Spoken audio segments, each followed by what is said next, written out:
Ya, mari kita masuk dalam doa sebelum kita mulai. Kita akan bersama-sama mendengarkan dan juga menyaksikan tentang satu pengajaran yang sangat agung sekali, sangat indah, dan banyak yang kita semua banyak yang tidak pernah mendapatkan pengajaran ini ya. Walaupun mungkin dengar pernah, tetapi secara rutin dan detail itu ada kepentingan yang luar biasa dan yang sangat mendesak karena itu satu pokok pikiran dan juga tujuan berita yang disampaikan oleh para nabi dan juga Tuhan Yesus. Ya, mari kita berdoa. Bapa, kami bersyukur karena kerajaan-Mu sudah datang dan di dalam Kristus Engkau sudah menerangi seluruh jagat semesta ini dan khususnya dengan kelahiran anak-Mu yang tunggal. Dunia dalam kegelapan akhirnya menjadi terang dan kerajaan kerajaan Kristus, kerajaan surgawi, kerajaan kekal itu akhirnya wujud dan sempurna dan kemudian mengayomi kami semua dalam segala dosa-dosa kami. Kami hanya melihat satu terang abadi, kesucian, kekudusan yang sungguh-sungguh berasal dari Allah. Karena kami percaya bahwa berita ini adalah berita yang sangat penting dan seringkali kami tidak mendengarkan dari mimbar ataupun dari percakapan rohani kami yang seringkali dilupakan dan terabaikan. Tuhan bawa kami supaya kami semakin mengerti betul-betul tentang esensi kekuasaan dan pemerintahan Tuhan di dalam kerajaan yang kekal, kerajaan surga. Bawalah hati kami supaya kami bisa mengerti akan konsep kerajaan ini dan juga bisa melakukan serta memegangnya dan hidup seturut dengan prinsip-prinsip kerajaan-Mu. Terima kasih Bapa, kami serahkan doa kami di dalam nama Tuhan kami Yesus Kristus. Amin. Oke, ya, hari ini kita akan melanjutkan satu seri yang kemarin seri Rahasia Kerajaan Allah dan juga bagaimana rahasia itu diungkapkan mulai dari Perjanjian Lama dan khususnya dalam kitab Daniel ya, Daniel pasal 2, terus pasal 4, pasal 5 sedikit, terus kita langsung pasal yang 7 dan 8 karena ada mimpi Daniel yang menyatakan kepada bangsa-bangsa bahwa Allah yang layak disembah. Nah, rahasia itu diberitakan dan berkaitan dengan akhir zaman. Jadi Injil Kerajaan Allah atau berita rahasia Kerajaan Allah ini adalah berita yang disampaikan bukan hanya berlaku sekarang ya, tetapi berlaku sampai akhir zaman. Ya. Nah, saya akan membacakan secara urutan ya, tentang Kerajaan Allah. Jadi saya pelajari ini ada beberapa hal yang penting yang pelajari ya. Jadi di dalam kitab Matius kata kerajaan itu digunakan paling banyak. Jadi kata Matius itu Injil Matius menggunakan kerajaan Allah, kerajaan surga. Itu yang paling banyak kerajaan surga ya. Itu lebih daripada 50 kali. Tepatnya itu 55 kali. Markus 14 kali. Nah, Lukas hampir mirip dengan Matius yang juga kerajaan Allah, tetapi konteksnya adalah kerajaan Allah yang berkaitan dengan dunia luar. Nah, Matius berkaitan dengan kerajaan surga yang berkaitan dengan bangsa Israel, bangsa Yahudi, bangsa umat pilihan yang punya perjanjian, punya hukum Taurat. Nah, itu yang diperbaiki, diperbarui, dan kemudian dirombak oleh Tuhan Yesus, serta yang tidak diberlakukan atau dihapuskan, itu akhirnya dihapuskan. Hukum-hukum secara ritual itu dihapuskan. Jadi kita nggak masuk, tidak apa nih, tidak mengikutinya seperti bangsa Israel yang ada di dunia Timur Tengah sana dan kita tidak melakukan ibadah seperti mereka ya maupun hari Sabat atau apapun. Cuman prinsipnya ada yang kita pelihara khususnya dua sakramen ya, perjamuan kudus dan baptisan kudus. Itu yang diminta diperintahkan oleh Tuhan Yesus. Baptislah dan lakukanlah perjamuan kudus. Itu dua perintah. Nah, di dalam Injil Lukas ada 44 kali. Sedangkan Yohanes itu sekitar 5 kali ya, lima kali empat lima kali. Nah itu juga yang berkaitan dengan suratan Rasul Paulus itu 8 kali. Nah suratan Rasul Paulus sedikit membahas ini karena dia lebih ke arah Injil Kerajaan Allah yang dinikmati yang sudah hidup dalam gereja di dalam kerajaan. Jadi dia tidak perlu lagi memberitakan ke dalam memberitakan Injil Kerajaan Allah gitu kan. Mereka udah mengerti semuanya dan dijelaskan oleh Paulus. Walaupun itu penting sekali. Dan yang terakhir adalah kisah para rasul. Nah, yang unik dari kisah para rasul adalah kerajaan Allah, jadi bukan kerajaan surga, dia memakai kerajaan Allah. Bukan konteksnya orang Yahudi, tapi konteksnya adalah kerajaan Allah, kerajaan yang kita sebut sebagai yang penguasa, maha kuasa. Jadi bukan Yahweh, tetapi kerajaan Allah yang berkaitan dengan kuriosnya orang-orang Yunani dan Allah-Allah mereka yang palsu itu, nah itu ada Allah yang sesungguhnya. Digunakan 7 kali. Jadi kalau di jumlah ya, Lukas, Injil Lukas dan Kisah Para Rasul itu hampir 50 lebih, sama dengan Matius. Jadi Matius dengan Injil Lukas itu, karena Injil Lukas dengan Kisah Para Rasul itu satu gabungan sebenarnya. Jadi itu satu urutan sebenarnya. Jadi kitabnya bukan terpisah, itu satu urutan. Jadi ada sekitar 51 kali, kalau Matius 55 kali. Nah, yang sedangkan kerajaan Allah itu di kitab Lukas paling banyak. Matius kerajaan surga, nggak sebanyak di kitab Lukas. Ini saya jelaskan. Jadi supaya kita tahu bahwa ini benar-benar membuat kita itu akhirnya sadar betapa pentingnya kerajaan Allah ini, ya, pengertiannya dan semua. Dan yang paling ditentang dan usia yang paling dihalangi gitu ya, itu adalah berita kerajaan Allah ini. Bukan tentang kerajaan Allahnya, tetapi tentang rajanya, tentang Mesiasnya. Nah, bangsa Israel punya pemikiran yang berbeda dengan apa yang Yesus ajarkan yang sesungguhnya ada dalam kitab mereka, kitab Perjanjian Lama. Dan itu berbeda. Ya, saya bacakan ini ya. Coba kita lihat ini. Saya bacakan beberapa tapi tidak semua. Matius pasal 3 ayat 2. Matius pasal 3 ayat 2. Bertobatlah sebab kerajaan surga sudah dekat. Jadi kita sudah pelajari beberapa minggu yang lalu. Bertobatlah itu adalah kalimat awal dan kata paling pertama, kata awal, itu adalah bertobatlah. Dan itu sama persis dengan apa yang diucapkan Tuhan Yesus, yang diajarkan Tuhan Yesus yang pertama kali. Jadi Yohanes Pembaptis, para nabi mengajarkan ini, bertobatlah dari dosamu, kerajaan Allah sudah datang, kebenaran sudah dinyatakan, dan hidup dalam kebenaran, hidup dalam kerajaan Allah, hidup di dalam pemerintahan kepemimpinan Allah atau penguasanya adalah Allah. Jadi bertobatlah. Nah, kuncinya di sini adalah kerajaan Allah itu harus dimulai dengan bertobatlah. Ya. Dimulai dengan apa? Bertobatlah. Jadi kata awal yang paling penting itu adalah perubahan hidup manusia. Jadi dari kerajaan gelap menuju kerajaan terang. Dari hidup di dalam perbudakan dosa, hidup dalam kebenaran. Dan kemudian hidup bersama dengan Allah atau hidup bersama dengan dunia atau di luar Allah. Di dalam dosa, di dalam kutukan, dalam keterikatan, atau kita bersama-sama Allah di dalam kebebasan, kebahagiaan, dan semuanya. Dan kata bertobat lain menjadi kata kunci awal. Ini penting sekali. Jadi semua kegiatan kita, semua apa yang kita lakukan dalam pelayanan, dalam hidup kita sebagai orang beriman, jika tidak diawali dengan pertobatan yang sejati, itu semuanya nggak ada gunanya. Kenapa? Karena itu semua adalah satu kehidupan rohani yang palsu, kehidupan keagamaan, tetapi tidak pernah kita ini memiliki Kristus. Kita terikat dengan Kristus. Kita dipilih oleh Kristus. Kita mendapatkan kasih setianya. Jadi kita merasakan menjadi orang Kristen, saya rajin ke gereja, itu belum tentu itu adalah orang-orang yang di dalam anak-anak kerajaan Allah. Jadi anak kerajaan Allah itu harus menerima berita pertobatan yang pertama. Ya, berita pertobatan. Kenapa harus menerima berita pertobatan? Karena itulah yang membuat manusia beralih dari dunia yang jatuh dalam dosa, masuk dalam dunia yang hidup dalam kebenaran, dan kemudian terlepas dari seluruh dampak dan belenggu dosa. Ya, akhirnya dimerdekakan dan kemudian kita disempurnakan dan tidak ada dosa lagi selama-lamanya. Dan termasuk di dalamnya adalah murka Allah yang akan membunuh manusia, memindahkan manusia itu tidak tertimpa kepada kita karena sudah diterima oleh Kristus. Nah, ini konsep ini yang ditolak oleh bangsa Israel, ya. Jadi ini yang Matius pasal 32, itu yang ngajar Yohanes, yang memberitakan Yohanes, bertobatlah sebab kerajaan surga sudah dekat. Jadi belum tampil, belum terwujud, tapi akan jadi.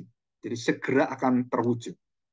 Di dalam pasal yang ke Matius pasal 4 ayat 17, Tuhan Yesus berkata demikian. Sejak waktu itulah Yesus memberitakan, bertobatlah sebab kerajaan surga sudah dekat. Jadi sama persis kalimatnya dengan awal yang dia katakan itu sama dengan kalimat seluruh nabi yang diwakili oleh Yohanes Baptis. Dan berita ini kepada bangsa Israel, dan kemudian Tuhan Yesus bukakan kepada bangsa-bangsa lain. Jadi bukan hanya untuk Israel, tapi untuk bangsa-bangsa yang di luar Israel, dan bangsa itu akhirnya menerima berita ini. Kenapa dibuka oleh Tuhan ke bangsa Israel? Karena bangsa selain bangsa Israel kepada bangsa lain. Karena bangsa Israel menolak dan membinasakan sang Raja Mesias. Itu jawabannya satu-satunya itu. Jadi Tuhan kirim nabinya, nabinya ditolak. Tuhan kirim imamnya, imamnya ditolak. Tuhan kirim rajanya, rajanya ditolak. Dan semua ditolak aja oleh bangsa Israel. Karena dosa mereka. Dan akhirnya dia kirim anaknya, anaknya pun ditolak dan dibunuh. Nah disitulah Tuhan membuka perjanjiannya kepada Abraham. Nah melalui kekerasan hati bangsa Israel, degil, tegar tengkuk, ya. Jadi hatinya yang membatu itu akhirnya Tuhan memakai hati itu yang dikeraskan itu, membuka dan melembutkan hati orang-orang di luar Israel yang juga keras, yang tidak bisa mengenal Allah, yang bukan umat Allah, menjadi umat Allah. Ya, itu diberitakan dalam perumpamaan Tuhan Yesus tentang pesta yang mengundang, raja itu mengundang, dan undangan tidak ada yang datang. Dan akhirnya raja itu mengundang orang-orang yang semuanya yang di luar itu. Ya, itu ilustrasinya di situ. Jadi dikatakan di sini, bertobatlah sebab kerajaan surga sudah dekat. Nah, pada ayat yang ke-23 dikatakan demikian, ayat 23 ya. Yesus pun berkeliling, jadi dia berkeliling ini. Yesus itu nggak pernah diam, dia berkeliling dari tempat-tempat yang lain. Jadi makannya, hidupnya itu hidup di jalan. Ya, Tuhan Yesus hidup di jalan. Dia punya kantor, itu biasanya orang-orang dekat dengan dia yang menyapa, tidur di sana, dan kemudian ada orang yang punya, dia tinggal di sana, dia menginap di sana, terus dia berjalan terus. Ya, nah kantornya artinya itu office ya. Office-nya Tuhan Yesus itu di Kapernaum, ya, dekat dengan Danau Galilea, yang sekitar Danau Galilea itu ada satu kota kecil namanya Kapernaum. Di situ dia kantor awal pekerjaan dan misi dia itu di sana. Yesus berkeliling di seluruh Galilea. Jadi Galilea ini yang daerah danau itu. Ia mengajar dalam rumah-rumah ibadat dan memberitakan Injil Kerajaan Allah.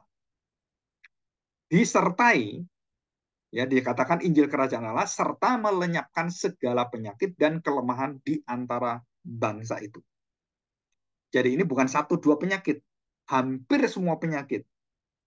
Tidak ada yang nggak bisa disembuhkan. Bahkan kecacatan pun itu pulih semuanya. Orang buta sejak lahir, orang lumpuh sejak lahir, semuanya sejak lahir itu yang tidak pernah ada orang bisa kecacatan di dalam uh, ini ya gen itu. Buta itu kan kecacatan yang ada di dalam kelainan darah gitu ya, yang ada di dalam kayak keturunan dan semuanya. Itu penyakit apapun yang tidak mungkin disembuhkan oleh manusia itu disembuhkan oleh Tuhan Yesus. Jadi dia menunjukkan keilahiannya, menunjukkan bahwa dialah adalah Mesias yang jati. Walaupun buktinya begitu banyak, walaupun buktinya begitu nyata, dan di depan mata para orang-orang ahli Taurat dan juga orang-orang Farisi, orang-orang Saduki juga, pemimpin-pemimpin agama, tua-tua orang Israel semuanya. Dan itu bukan terjadi satu kali, terjadi berkali-kali, berhari-hari, berbulan-bulan, dan bertahun-tahun, lebih dari 3 tahun. Tuhan Yesus memamerkan siapakah dia. Jadi harusnya satu dua kali cukup gitu ya. Tapi karena bangsa Israel itu bangsa yang degil hatinya, bangsa yang tidak mau terima dengan apa yang dikatakan oleh Tuhan Yesus, dan mereka menginginkan raja yang sesuai dengan dunia ini, juru selamat Mesias yang menurut ukuran kriteria ataupun keinginan dari orang-orang Israel yang terpengaruh dengan konsep kerajaan dunia ini. Kok kayak kerajaan surgawi, oh tentaranya banyak, senjatanya banyak, pengikutnya luar biasa, disiapkan semua. Nah mereka berpikir bahwa nanti Mesias seperti itu. Tapi Tuhan Yesus gak pernah bawa senjata. Dia hanya bawa tongkat. Karena dia tongkat gembala itu ya. Bawa tongkat, dan untuk keamanan diri, untuk melindungi diri, dia pakai tongkat itu kalau ada apa itu serigala atau binatang buas. Nah, dia pakai itu. Jalan di batu-batu, bukit-bukit itu kan. Atau ada ular gitu kan. Nah, dia pakai itu. Itu tongkat yang dia pegang itu, dan bukan tongkat yang sifatnya itu seperti ada tumbaknya atau seperti ada kekuatan militernya. Nggak ada sama sekali. Jadi Tuhan Yesus sama sekali tidak menunjukkan kekuatan secara duniawi. Nah, ini inti dari kerajaan Allah yang benar. Jadi kalau kita melayani Tuhan, kita memamerkan kepintaran, kekuatan, dan senjata kita, militer kita, dukungan kita, kehebatan gereja kita, permainan, dan semuanya. Saudara, itu nggak pernah Tuhan pakai. Dan Tuhan pun tidak memamerkan siapakah muridnya. Karena Tuhan Yesus berbeda. Dia mencari murid dengan orang Farisi mencari murid beda. Kalau orang Farisi ahli Taurat semua mencari murid yang pinter-pinter, yang standarnya tinggi, dan kemudian ada level-levelnya gitu. Tuhan Yesus enggak. Tuhan Yesus memakai nelayan. Hampir semua murid Tuhan Yesus itu nelayan. Ya, hampir semuanya. Ya, lebih dari 50% itu nelayan. Nah, saudara perhatikan, jadi prinsip daripada kerajaan Allah yang Tuhan Yesus ajarkan ini, dia mulai dari Galilea dan dia mengajar bertobatlah, kerajaan Allah sudah dekat, dan dia berkeliling, keliling, terus keliling, memberitakan Injil kerajaan Allah, berita sukacita kerajaan Allah, berita bahagia kerajaan Allah. Nah, nanti kita akan pelajari ya urutan-urutannya. Nah, kemudian pasal 5. Ya, pasal 5. Nah, saudara, setelah kita mengerti di dalam perjalanan Tuhan Yesus bahwa dia memberitakan kerajaan surga dengan pintu awal adalah bertobatlah, pintu awalnya bertobatlah. Tanpa pertobatan nggak bisa masuk kerajaan Allah. Dalam Yohanes pasal 3, ayat 3 dan 5, di situ bertobatlah itu diwujudkan di dalam harus dilahirkan kembali. Nah, itu arti pertobatan sejati. Harus diulangi, lahirmu diulangi. Jadi bukan lahir saya dari, oh ya saya ngerti, saya nyesel. Itu bukan kelahiran baru. Oh ya saya bertobat, tapi kita nggak pernah mengerti akan bagaimanakah kita mengerti kebesaran anugerah Tuhan di dalam hidup kita. Jadi dosa kita itu tidak sebanding dengan kasih Tuhan. Jadi kita begitu mengagumi walaupun kita masih di dalam dosa dan kita melakukan banyak dosa. Tetapi kita tahu siapakah kita tahu di dalam seluruh kehidupan kita. Seperti Matius yang menceritakan perumpamaan-perumpamaan seorang yang pemungut cukai yang mengerti dirinya adalah orang berdosa, tidak berani tampil, tidak berani pamer, tidak berani menyombongkan dirinya, membusungkan dadanya, dan seperti orang Farisi yang begitu rohani. Nah, itu yang dipilih oleh Tuhan. Itulah anak-anak kerajaan Allah. Jadi Tuhan Yesus memilih orang siapa? Orang-orang yang memiliki hati seperti anak kecil, yang rendah hati, yang tahu siapa dirinya dan tahu siapakah Allah. Yang tidak ada lebih besar dari Allah, dan dirinya tidak boleh diperbesarkan atau dimuliakan dalam hal apapun. Ya, tidak boleh dipuji-puji melebihi daripada apa yang Tuhan inginkan kita dipuji gitu ya. Dan kita bukan Tuhan. Nah, di situ. Nah, di dalam pasal 5 Tuhan Yesus membuka satu kunci seperti kita suatu negara itu ada semacam landasannya, ada dasar negaranya, ada hukum-hukumnya. Nah, Tuhan Yesus membuka dengan apa? Semua hukum-hukum itu apa saja di dalam kerajaan Allah. Nah, Tuhan Yesus mengajar di bukit, khotbah di bukit. Bukitnya bukan bukit yang tinggi, bukan ya. Bukit itu seperti pelataran yang datar, tapi dia tinggi. Dan Tuhan Yesus duduk di sana, dan dia melihat semua orang duduk di bawahnya dia, dan dia mulai mengajar namanya pengajaran seri khotbah di bukit. Nah, khotbah di bukit inilah ucapan Tuhan Yesus pertama bagi orang-orang yang masuk dalam kerajaan Allah. Tadi kan bertobatlah, belum masuk kan? Nah, sekarang bagaimana sudah masuk? Nah, waktu sudah masuk, Tuhan janjikan apa? Injil kerajaan Allah, sukacitanya itu apa? Matius pasal 5 ayat 3. Berbahagialah orang yang miskin di hadapan Allah, karena mereka lah yang empunya kerajaan surga. Jadi kita tahu ini ya. Jadi urutannya saudara harus jelas. Mungkin saudara selama ini nggak pernah tahu, mungkin juga nggak pernah mendengarkan bahwa ada beberapa urutan-urutan itu yang sangat sederhana sebenarnya, tetapi banyak orang yang tidak memberikan pengajaran itu. Saya sampai hari ini juga heran sekali, dan banyak persekutuan ataupun pelayanan gereja atau khotbah gereja atau renungan banyak yang tidak pernah menyinggung ini. Bagaimana urutannya, bagaimana datangnya, dan bagaimana kerajaan itu akan datang, siapa yang datang, dan bagaimana pengaturannya, itu ada semua. Ya. beritanya apa, dasarnya apa, undang-undangnya apa, mukadimanya apa, itu ada semua. Seperti kita kan punya undang-undang dasar, ada mukadimah kan, ya, pembukaan undang-undang. Nah, kita tahu kan, nah, seperti itu. Nah, di sini Matius pasal 5 adalah kata-kata berbahagia. Ada 8 kata berbahagia. Nah, ini pernah saya bahas lebih dari 15 tahun yang lalu ya. Nah, saudara nanti saudara lihat di YouTube itu ada, ketik Pendeta Agung terus berbahagialah, itu nanti ada seri. Nah, di situ kita melihat bahwa berbahagialah orang yang miskin di hadapan Allah. Jadi kata berbahagialah, saya tidak menjelaskan tentang khotbah satu ayat ya.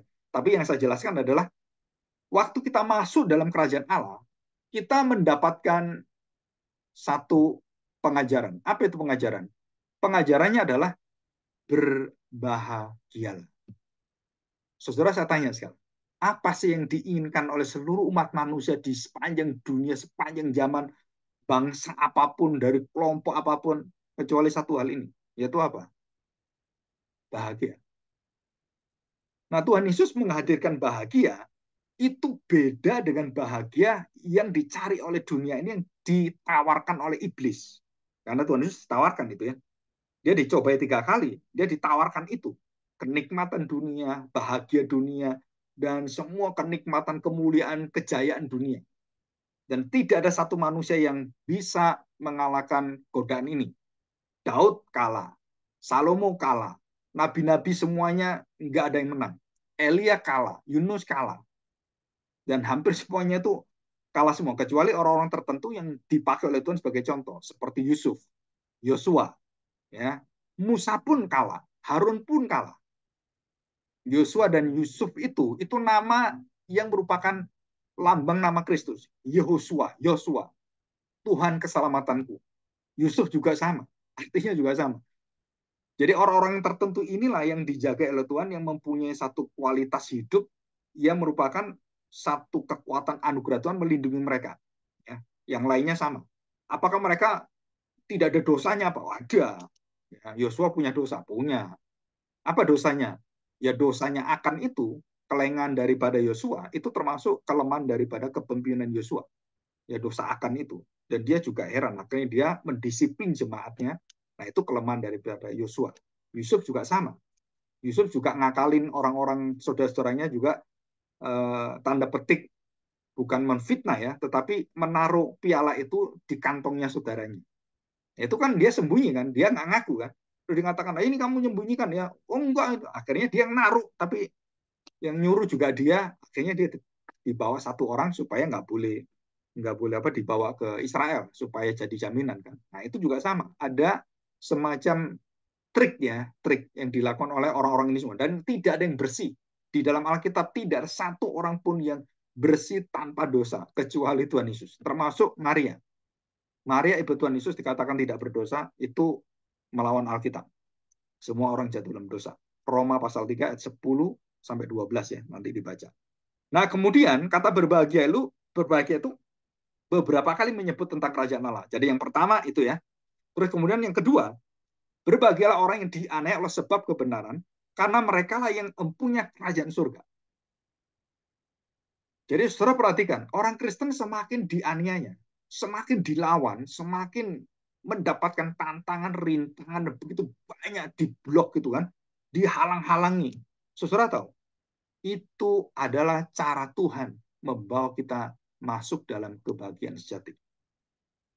Jadi kalau orang yang tidak pernah mengalami tantangan, rintangan, dan hidupnya kemudian diberi pelancar terus, saudara nggak akan tahu itu apa itu bahagia sejati.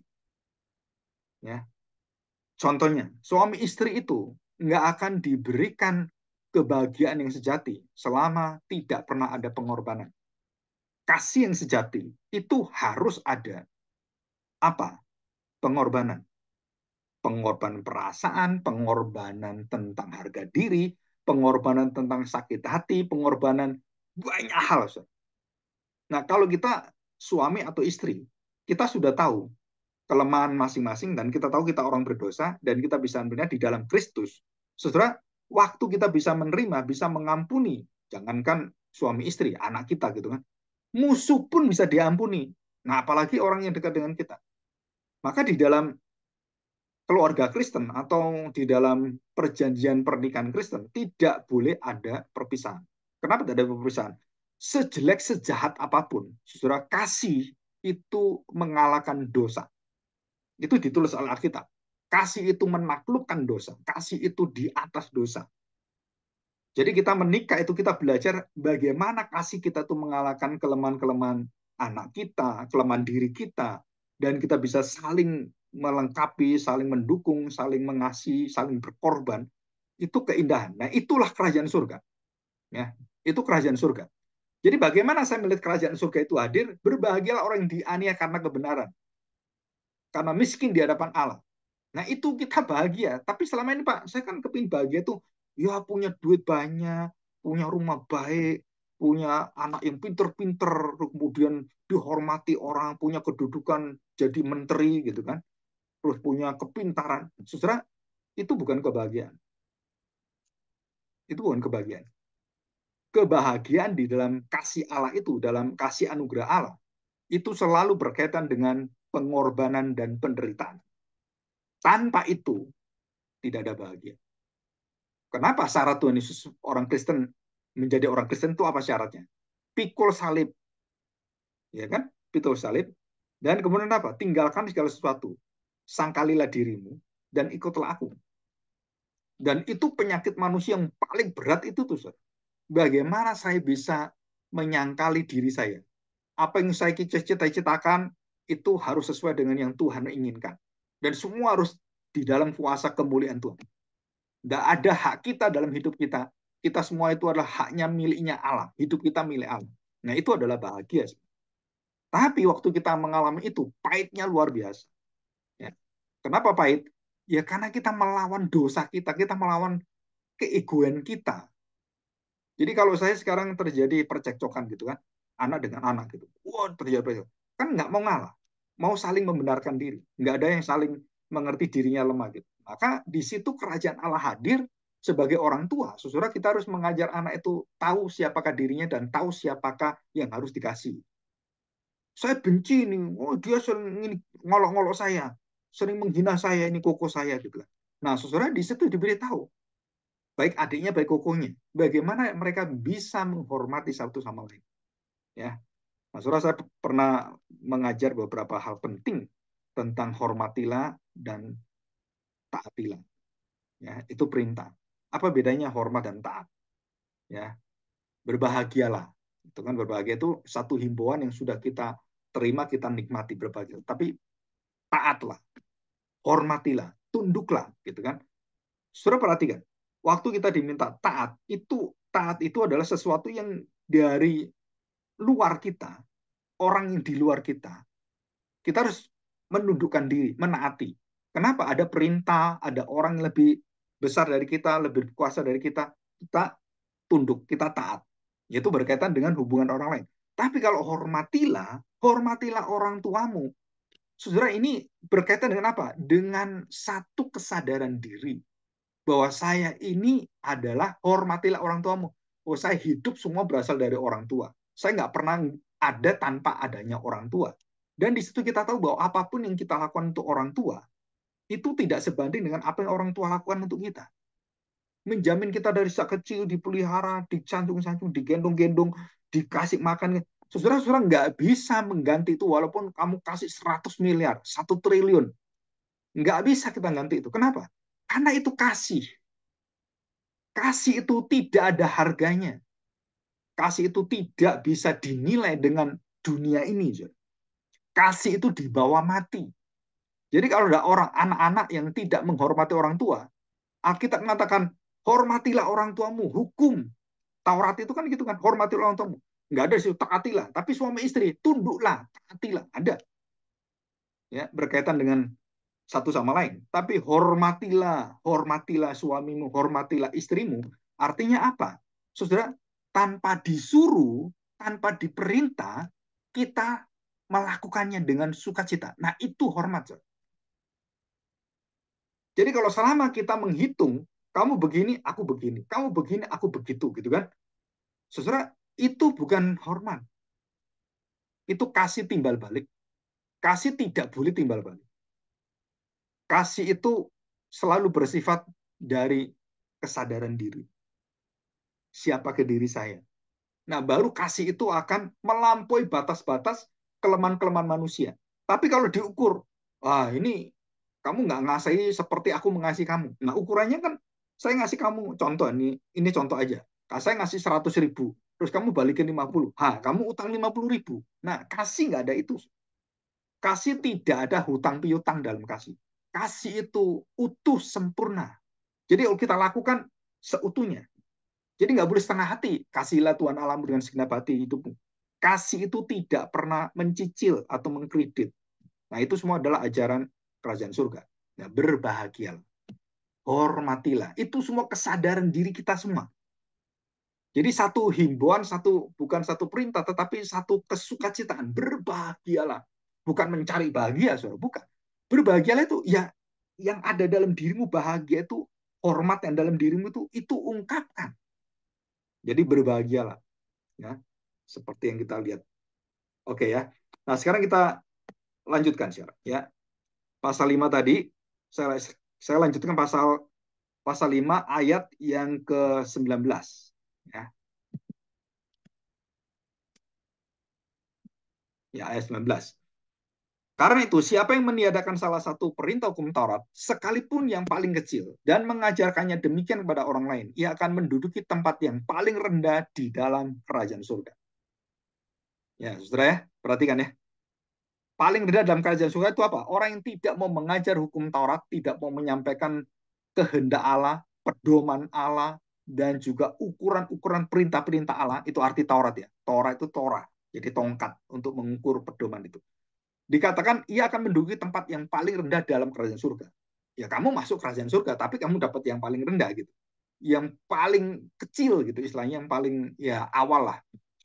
Tetapi siapa yang melakukan dan mengajarkan segala perintah-perintah hukum Taurat, ia akan menduduki tempat yang tinggi di dalam kerajaan surga. Jadi orang Kristen dibedakan dalam kerajaan surga menjadi dua.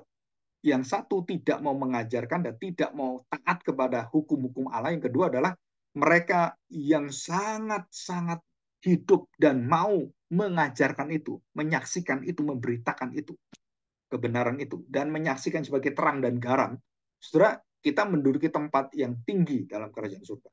Ya, ini ya, dan juga ayat yang ke pasal 6, kita masuk pasal 6 ya, tentang doa Bapa kami. Nah, doa Bapa kami adalah, saudara, itu adalah satu, kalau kita ngomong, itu satu pengakuan dari kerajaan Allah, adalah pembukaan dari seluruh daripada bagaimanakah kita tunduk, taat, dan kita menghadirkan kerajaan Allah itu di dalam hidup kita. Itu doa Bapa kami. Jadi doa sebagai ungkapan biarlah kehendak Allah terjadi. Ya, jadi semua itu bukan berasal dari kita, berasal dari doa yang meminta bahwa Bapa Surgawi yang menggenapkan semua rencananya melalui anak yang tunggal Tuhan kita Yesus Kristus. Dan ayat yang 33 ya, Matius 6:33 yang sangat terkenal. Nah, saudara, ini rangkaian ya. Jadi banyak orang khotbah Matius 6 ayat 33 itu dicopot aja. Dan kemudian dicopot tidak ada kaitannya dengan kerajaan Allah. Dan banyak sekali khotbah yang tentang hal-hal seperti ini itu tidak berkaitan dengan inti dasar dari rangkaian pengajaran yang kesatuan ini, satu kesatuan. Kalau dicopot, saudara, itu punya kelemahan sendiri. Jadi nanti bisa jadi penyimpangan dalam pengajaran. Saya beri contoh. Tetapi carilah dahulu kerajaan Allah dan kebenarannya, maka semuanya itu akan ditambahkan kepadamu. Jadi fokus hidup kita, tujuan hidup kita, mau kemana kita semuanya, itu semuanya ada di dalam siapa? Di dalam seluruh tujuan kita, akhir daripada objek kita yang kita tuju, visi kita kemana, itu semua adalah menuju kepada Kristus, serupa segambar dengan Kristus. Yang diciptakan manusia, semua manusia diciptakan serupa segambar dengan Allah, segambar dengan kita. Nah, karena manusia jatuh dalam dosa, akhirnya harus segambar serupa dengan Kristus, supaya serupa dengan Bapa, serupa dengan Roh Kudus, serupa dengan kita kan. Jadi karena gambar manusia rusak jatuh dalam dosa, akhirnya gambar Allah itu hancur, dan siapakah yang kemudian mengembalikan, merestorasi kehancuran seluruh hidup wajah manusia di dalam dosa ini? Adalah Kristus. Jadi tubuhnya dicambuk, mukanya dilukai, kemudian kepalanya dikasih duri, dan seluruh tubuhnya itu hancur. Ya, kalau kita ngomong itu, aduh, kesakitannya luar biasa. Dan disitulah wajah kita orang berdosa yang layak untuk disiksa seperti itu dan diberi kematian, ya, diberi penderitaan yang sangat luar biasa dan kemudian dimurkai oleh Allah. Nah, itu semua diambil oleh Tuhan Yesus. Diambil Tuhan Yesus, kemudian saudara, kita mendapatkan satu jaminan, kalau kamu percaya saya, dalam nama saya, maka dosa, seluruh daripada hukuman kekal, murka Allah, dan semua dampak dari dosa, saudara-saudara diberikan jaminan kebebasan dan kesempurnaan sampai akhir zaman.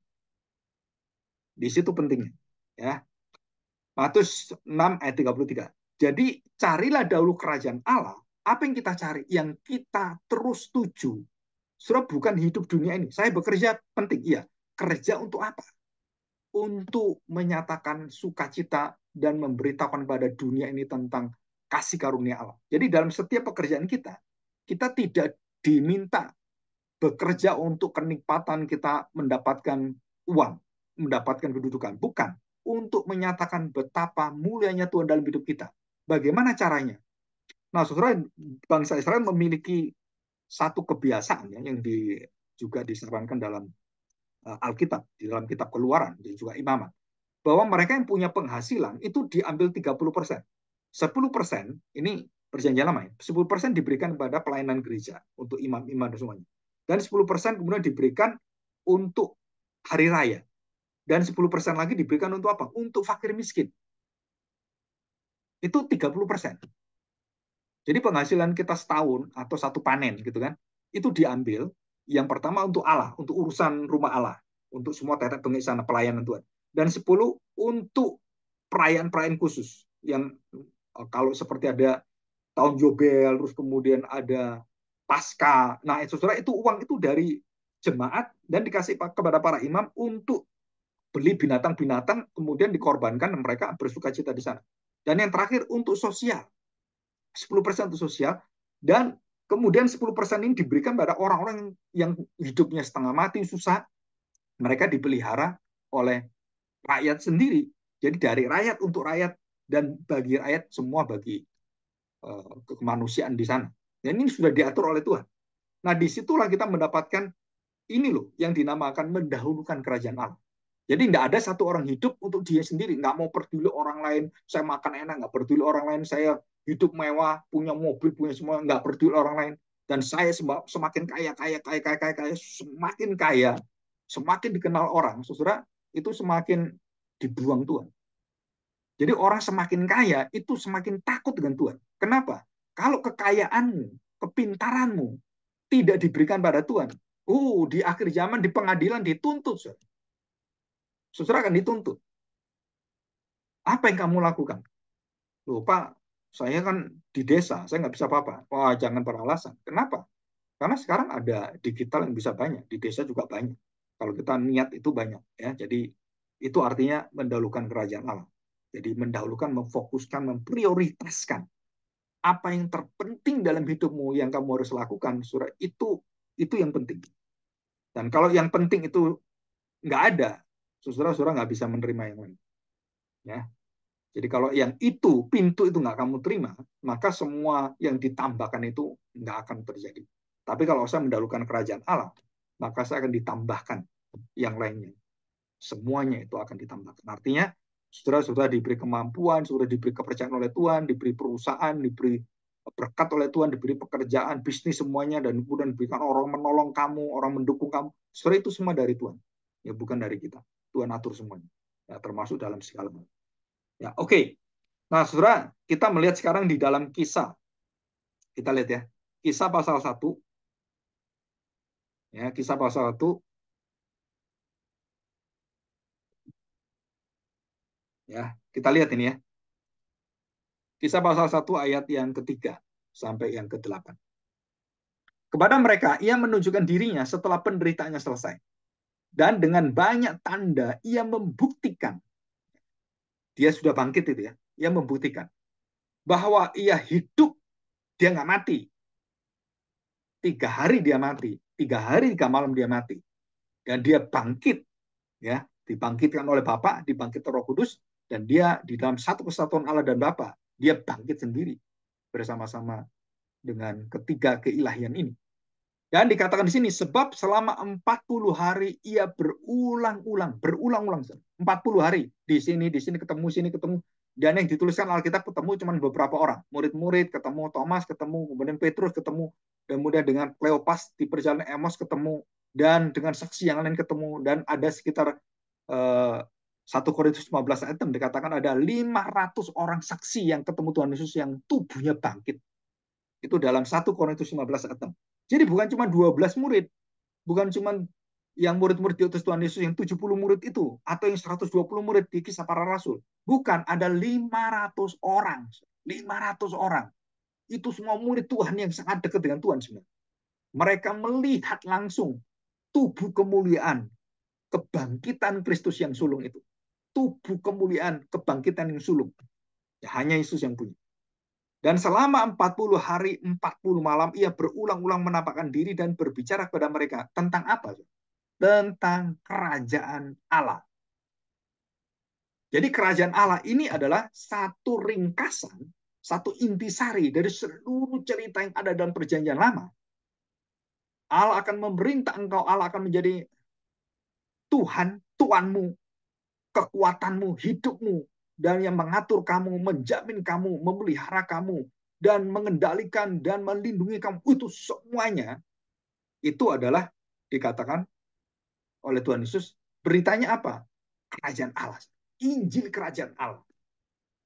Dan seluruh apa yang ada dalam perjanjian lama, berita dalam perjanjian lama itu mulai dari zamannya Adam, Nuh, kemudian Abraham, Isa, Yakub, sampai kepada Yusuf, Yusuf sampai kepada Musa, Musa kemudian Yosua, Yosua terus ke hakim-hakim itu kan, kemudian kami dari raja-raja, dan kemudian kepada semua datanglah Tuhan Yesus. Dan seluruh perjanjian lama ini diringkas oleh Tuhan Yesus. Isinya beritanya apa?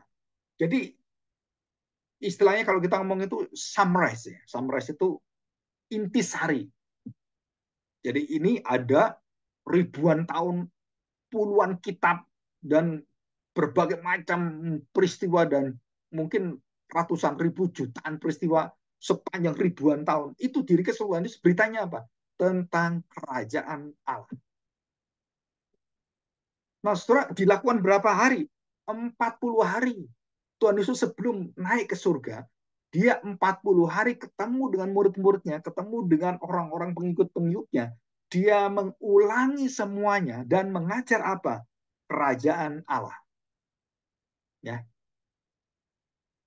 Nah, ini penting sekali. Kenapa? Nanti yang seperti kalau kita punya pelayanan cabang di Jogja atau Semarang, itu dulu saya di Jogja dan Semarang itu 2 tahun. Ya, waktu awal dulu. Jadi kalau mahasiswa datang itu kita adakan kelas khusus. Jadi kelas khusus itu memberitakan tentang Injil Kerajaan Allah. Kristus yang adalah Kerajaan Allah itu sendiri. Jadi Tuhan Yesus itu waktu mengajar Kerajaan Allah, dia tidak mengajar seperti nabi-nabi. Artinya apa? Dia tidak mengajar seperti nabi-nabi yang mengajar, dia menunjuk kepada orang yang akan datang, Mesias akan datang. Ya, Yohanes menunjuk pada Tuhan Yesus, lihatlah anak domba Allah.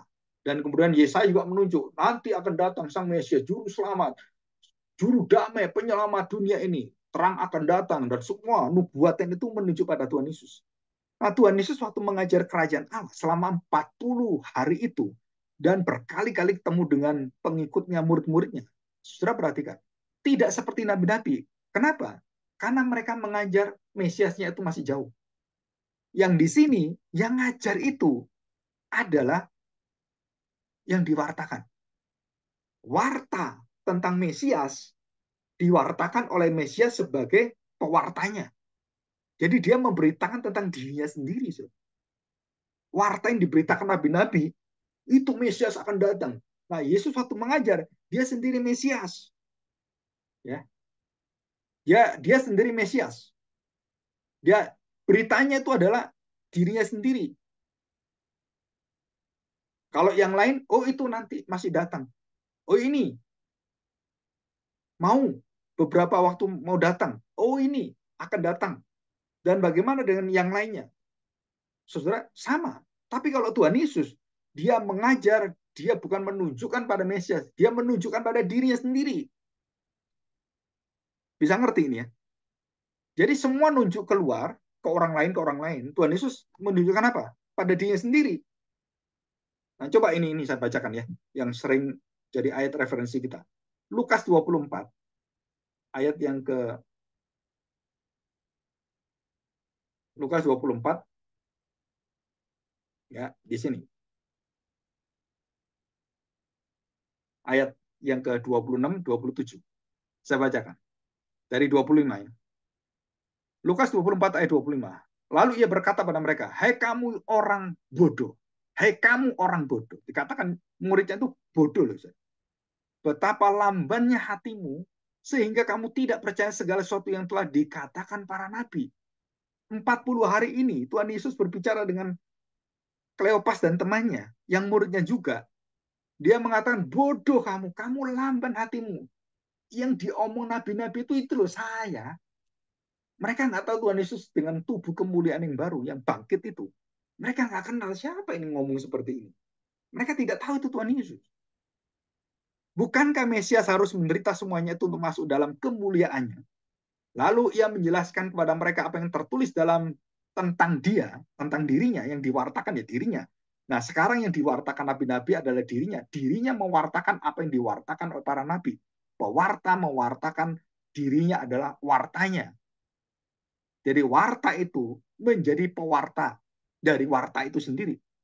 Berita itu adalah Kristus dan Kristusnya itulah beritanya. Kristus itulah kerajaan Allahnya. Dia itulah seluruh daripada apa yang ditunjuk oleh Nabi terjadi terwujud dalam dirinya. Jadi Yesus inilah kerajaan Allah itu. Jadi bukan kerajaan Allah itu di luar, enggak.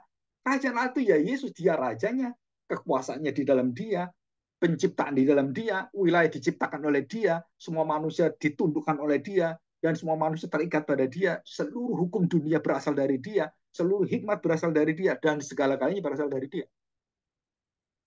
Jadi ngerti maksud saya? Nabi menunjuk pada dua. Ini, oh di sana akan datang. Lihatlah anak domba Allah. Tuhan Yesus enggak.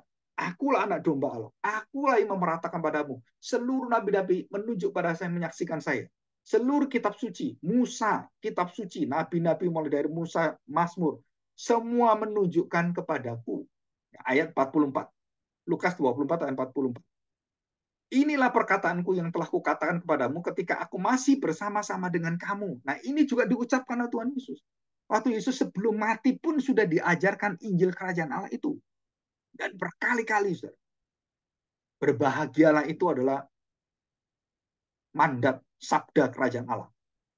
Dan dikatakan, aku masih bersama-sama dengan kamu. Yakni bahwa harus digenapi semua ada yang tertulis tentang aku dalam kitab Taurat Musa, dan kitab Nabi-Nabi, dan kitab Mazmur. Lalu ia membuka pikiran mereka sehingga mereka mengerti kitab suci. Katanya pada mereka, ada tertulis demikian, Mesias harus menderita dan bangkit dari antara orang mati pada hari yang ketiga. Dan lagi dalam namanya, berita tentang pertobatan dan pengampunan dosa harus disampaikan kepada segala bangsa mulai dari Yerusalem. Mulai dari Yerusalem. Pergilah, jadikanlah semua bangsa menjadi muridku.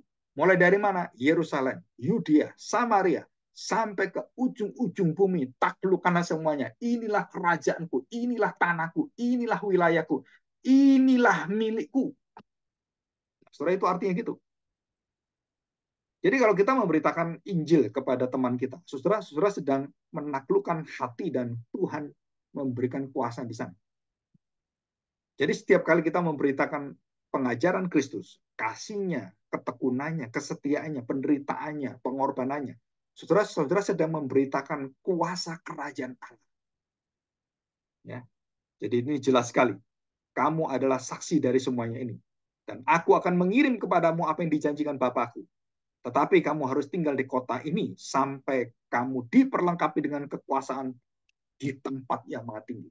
Apa itu? Roh Kudus akan diam dalam kamu. Oke ya, kita ringkas hari ini. Nah, setelah kata awal dan kata akhir di dalam seluruh pelayanan, baik Matius, baik kisah para rasul. Ya, kisah para rasul nanti kita pelajari lagi. dan khususnya Rasul Paulus. Mulai dari awal Rasul Paulus menuliskan tentang dirinya, tentang dirinya bahwa bagaimanakah kerajaan Allah itu diberitakan, dan bahkan sampai terakhir ya. Kalau kita lihat di dalam Kisah Para Rasul, saudara, coba saya cari ya, ini Kisah Para Rasul, kerajaan Allah. Nah, saudara perhatikan ya, Kisah Para Rasul ini. Pasal 1 ayat 3 tadi dikatakan tentang kerajaan Allah, dan pasal 1 ayat 6 dikatakan, Tuhan, maukah engkau pada masa ini memulihkan kerajaan bagi Israel? Nah, itu pikiran mereka ada kekeliruan. Itu kerajaan yang sama tetapi beda maknanya. Dan kemudian pasal 8 ayat 12 dikatakan, tetapi sekarang mereka percaya pada Filipus yang memberitakan Injil tentang kerajaan Allah dan tentang nama Tuhan Yesus. Jadi Injil Yesus, kerajaan Allah Yesus. Jadi Injil kerajaan Allah itu tentang Yesus Kristus. Kisah 8 ayat 12. Jadi kerajaan Allah itu bukan tentang diri kita, bukan tentang kekuasaan gereja, bukan tentang bagaimana hebatnya gereja dipakai oleh Tuhan, bukan, saudara. Tapi ini berkaitan dengan apa? Dengan perintah dan juga seluruh kuasa raja yang bernama Yesus Kristus. Raja di atas segala raja, penguasa di atas segala penguasa, seluruh jagat semesta ini. Dan dikatakan kerajaan Allah diberitakan kepada orang-orang yang ada semuanya tuh, dan kerajaan Allah itu ada di dalam nama Yesus Kristus, dan mereka memberi diri mereka dibaptis baik laki-laki maupun perempuan. Dan pada suatu hari yang ditentukan, Herodes mengenakan pakaian kerajaan, dan di kota tahta itu dia berpidato dan dia mengatakan, akulah raja di atas segala raja. Dan Herodes akhirnya ditempeleng oleh malaikat dan dia mati. Fir'aun mati, Nebukadnezar mati, Belshazzar mati, Ahasveros mati. Semua yang raja-raja yang meninggikan diri, menjadikan diri sama dengan Tuhan, ditebas oleh Tuhan semua, dibinasakan Tuhan semua. Dan langsung hari itu dibinasakan. Ya. Dan ini sangat mengerikan. Jadi jangan pernah kita sombong di hadapan Allah. Ya, saudara, jangan sampai kita ditebas oleh Tuhan, dibinasakan oleh Tuhan. Dan pada pasal terakhir, Kisah 28 ayat 23, demikian. Lalu mereka menentukan suatu hari untuk Paulus. Pada hari yang ditentukan itulah, datanglah mereka dalam jumlah yang besar ke tempat tumpangannya. Jadi Paulus menyewa satu tempat dan dia berdiam di sana.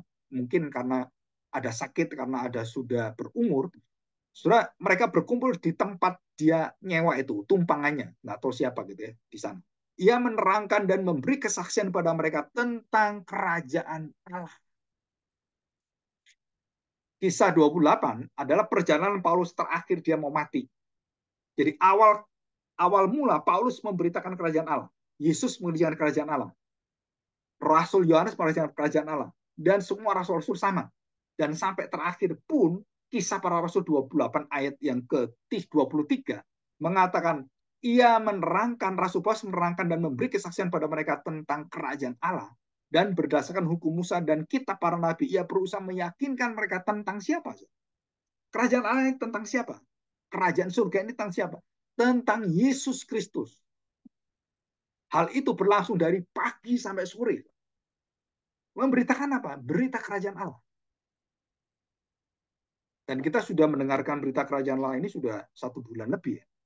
Nanti yang belum mengikuti bisa mengikuti di YouTube gitu ya, yang sudah lewat bisa surah dengar kembali.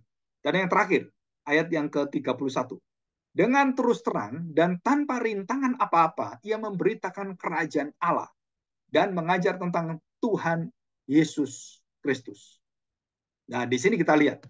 Jadi kalimat awal, sebelum kita mengenal kerajaan Allah, sebelum kita bisa mengetahui kerajaan Allah, saudara, kita diberi persyaratan dari seluruh kalimat yang dipakai oleh nabi-nabi dan diwakili oleh Yohanes dan juga dipakai Tuhan Yesus dan kemudian dibagikan pada para rasul dan seluruh gereja Tuhan, itu adalah bertobatlah.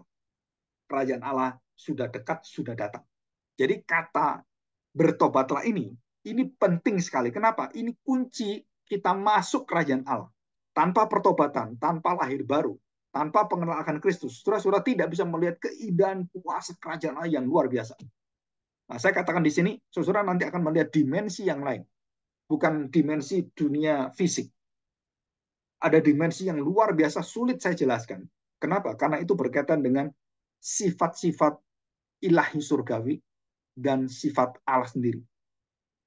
Kekuasaannya bagaimana guru itu, bagaimana seluruh laut itu bisa dibelah oleh Tuhan, bagaimana bumi itu bisa dibuka oleh Tuhan, dan kemudian langit bisa meluncurkan seluruh serangan kepada Sodom Gomora. Wah, saudara, itu dimensinya lain. Ya, nanti kita akan menikmati itu. Jadi bertobatlah menjadi tolok ukur kita. Semua gereja Tuhan, umat Tuhan, jemaat, dan orang-orang percaya, orang Kristen, harus dimulai dengan satu langkah awal, dan tidak bisa yang lain adalah pertobatan. Yang sejati di dalam kuasa kelahiran baru. Dilahirkan kembali. Itu bertobat. Nah, setelah kita bertobat, kita menerima pertobatan, kita tahu diri kita masuk kerajaan Allah, dan kemudian kita masuk kerajaan Allah. Kenapa? Di dalam kerajaan Allah itu, kita akan diuji oleh Tuhan, kita akan mengalami rintangan, tantangan yang luar biasa. Tapi jangan khawatir. Kenapa jangan khawatir? Karena Kristus sebelum memulai pelayanan, sama. Diuji oleh Roh Kudus, dan kemudian dicobai oleh setan 3 kali. Dan Tuhan Yesus memenangkan itu. Dengan cara apa? Dia kembali pada firman Tuhan. Dengan perkataan dia mengatakan demikian. Ada tertulis. Nah, saudara di sini ya. Bagaimana saya bisa mengalahkan cobaan semua itu? Saudara-saudara kembali pada firman Tuhan. Ada tertulis. Firman Tuhan mengatakan apa? Belajar firman Tuhan. Dan dari sana saudara mendapatkan kekuatan dan bisa ngusir setan. Sama seperti Tuhan Yesus. Nyala iblis. Jangan mencobai Allah. Minggatlah. Nah, seperti itu kan. Nah, di sini kita melihat bahwa waktu orang Kristen masuk dalam kerajaan Allah, saudara sudah dijamin, saudara akan mengalami rintangan, tantangan, ujian, pencobaan yang luar biasa. Tapi semua itu sudah dikalahkan Tuhan Yesus. Rahasia Kristus, rahasia kita. Dia bisa mengalahkan pencobaan dengan apa? Dengan firman Tuhan. Ada tertulis. Nah, kita juga sama. Saudara, jadi waktu saya masuk kerajaan Allah, saya sudah dijamin bahwa saya sudah dilindungi dari seluruh pencobaan ujian itu di dalam pemenangan Kristus. Nah, baru setelah itu kita masuk, dan kata apa yang pertama kali yang kita terima? Berbahagialah. Dan berbahagialah ini sudah bukan 7, tetapi 8. Artinya apa 8? Sudah 8 itu adalah satu angka kesempurnaan yang kekal. Jadi 7 itu sempurna. Dan masuk 7, masuk ke 8, itu masuk dalam kerajaan Allah. Nuh, itu ada 8 orang. Masuk Batra. Dan angka 8 adalah angka bagaimana manusia dan seluruh jagat semesta ini itu masuk hari Sabat, dan Tuhan Yesus sudah menyelesaikan semua penciptaan, dan pada hari Sabat dia beristirahat. Dan hari ke-8, saudara tahu, adalah hari bersukacita Allah bersama dengan umat manusia. Selama-lamanya kekal di surga. Nah, itu hari ke-8. Jadi kata-kata berbahagia yang ke-8 ini, 8 macam berbahagia ini, saudara, itu dijaminkan Tuhan kita bukan nanti di surga. Sudah dijaminkan di sini. Di bumi seperti di surga. Doa Bapa kami gitu kan. Di bumi ini seperti surga. Bagaimana saya bisa menikmati surga? 8 kunci rahasia hidup di dalam kebahagiaan yang diberikan Tuhan Yesus. Nah, itu menjadi kekuatan kita. Ya. Jadi Tuhan sudah melakukan semuanya. Bertobatlah, berbahagialah. Dan kemudian kita dijamin oleh Tuhan, kita akan menikmati seluruh karya Tuhan. Dan kemudian dikatakan apa? Setelah itu berbahagialah. Selesai? Bukan, saudara. Bukan selesai. Dan di situ, waktu kita menerima kebahagiaan itu, kita harus bisa menikmatinya. Bagaimana menikmatinya? Hendaklah engkau selalu bersukacita, berpikir positif, berpikir dengan satu harapan pada Tuhan, dan tidak boleh kita khawatir, gelisah, dan semuanya. Kenapa Tuhan minta seperti ini? Ya karena kita bersama dengan Tuhan. Kita berada di dalam dimensi yang sangat beda. Tubuh fisik kita bisa capek, bisa kecewa, dan semuanya. Bisa khawatir, mood juga khawatir, sama kan? Ketakutan juga sama.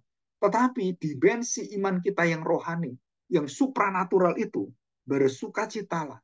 Dan damai sejahtera itu mengalahkan seluruh kegelisahan kita. Dan apa yang terjadi, saudara? Kita ditolong oleh Roh Kudus.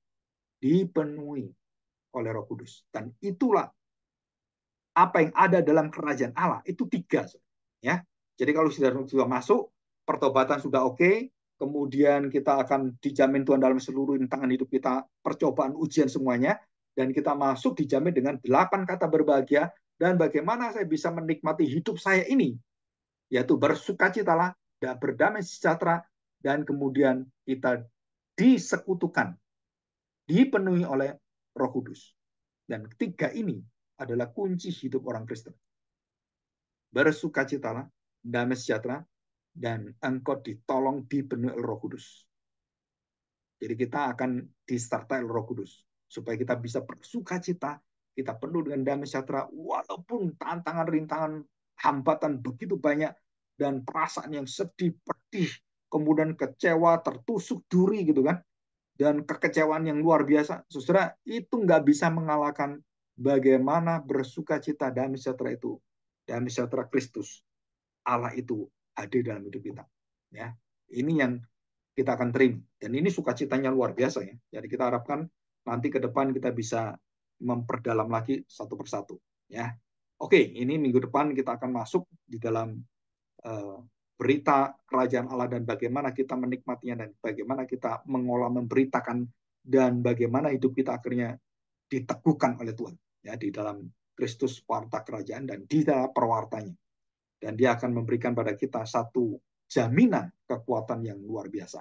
Ya, oke, saya pikir cukup sekian dan kita akan masuk dalam doa. Dan kalau ada pertanyaan, saudara bisa tanyakan. Ada yang nggak jelas, nanti saya jelaskan lagi.